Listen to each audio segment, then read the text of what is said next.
You analyze deeply. You see patterns where others see noise. You ask uncomfortable questions. You speak when it's easier to stay silent. You work hard, but not blindly. And yet, you're stuck. Not because you're lacking, but because you're surrounded by a system that punishes depth, clarity, and innovation. Nietzsche warned us. In a world ruled by mediocrity and cowardice, intelligence isn't just unappreciated, it's resisted. It's feared. And often, it's crushed. This video is about that silent war. The struggle of being intelligent in systems designed to reward conformity, not creativity. It's about how Nietzsche helps us understand this, not just to survive it, but to rise above it. Most systems are built to maintain order, not to seek truth. Bureaucracies, institutions, corporate ladders, they reward stability, not brilliance. They want things predictable, not questioned. Smart people disturb that. Not out of arrogance, but because they see what's broken. They ask why when others say, just do it. And that is the first sign of trouble in any rigid system. Nietzsche called this herd morality, the value system of the masses. It values comfort, repetition, and safety. Intelligence, especially the kind that disrupts, becomes a threat. So what happens? The smart person is sidelined. Labeled arrogant. Too intense. Too sensitive. Too critical. But those labels are code. What they really mean is, you see too much, and we don't know how to manage that. From a young age, intelligent children are often punished for talking back, questioning the teacher, not following the group, being too quiet or too intense. But Nietzsche says that true individuals always walk a lonely path, because they refuse to accept mass illusions. And illusions are what most systems are built on: the illusion of fairness, the illusion of competence, the illusion of merit. To clearly is to live dangerously. Because you become immune to the myths that keep everyone else obedient. The smarter you are, the more clearly you see the contradictions.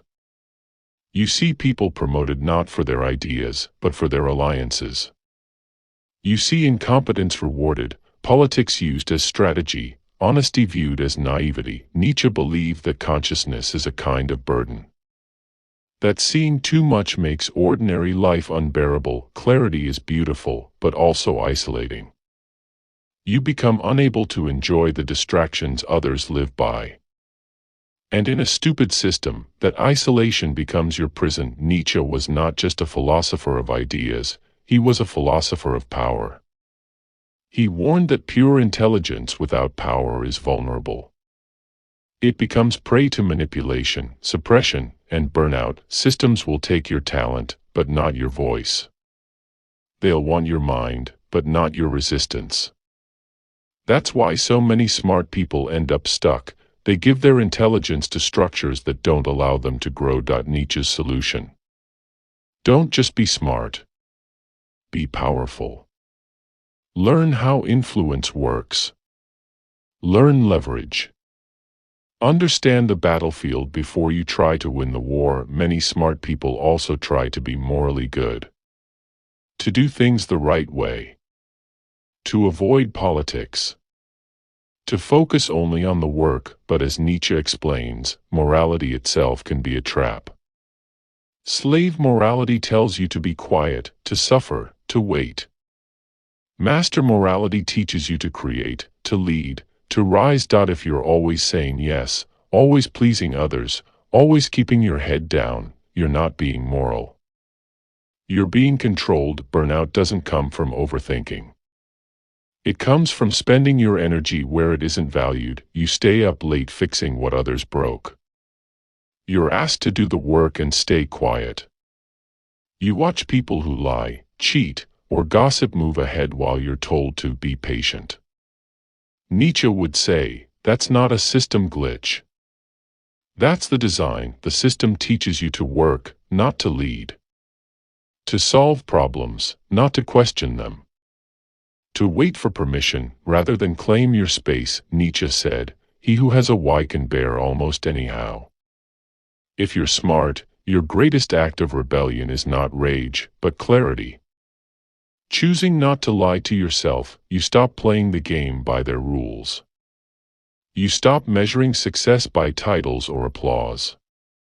You create your own terms, you stop waiting to be discovered and start building something they can't ignore. Nietzsche gave us the concept of the Übermensch, the overman. Not a superhero. Not a tyrant. But a human being who overcomes the need to be accepted by flawed systems. The Übermensch does not seek fairness.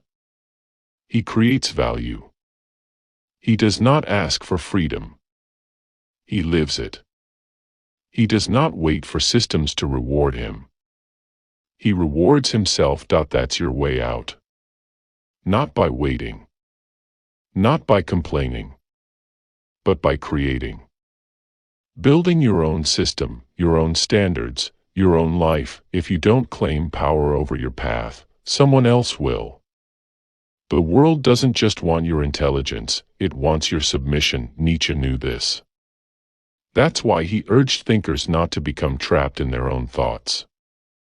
That's why he said thinking must lead to action. To transformation. To authorship. To be intelligent is to be dangerous. But only when you choose to lead yourself. You don't need to shout to be heard. But you do need a strategy, silent power. Clear boundaries. Focused action. Influence where it counts. Nietzsche never said abandon values, he said define them for yourself. And then live them. In a stupid system, intelligence that waits will be crushed. Intelligence that acts will be feared. But intelligence that creates will lead. You are not crazy. You are not broken. You are simply awake in a world built for sleepwalkers. You've seen behind the curtain. Now, you must choose. To shrink. Or to rise. Smart people struggle in stupid systems because they were never meant to belong there. They were meant to redesign them, or escape them entirely. Nietzsche gives you permission. Not to obey. But to overcome. The question is, will you?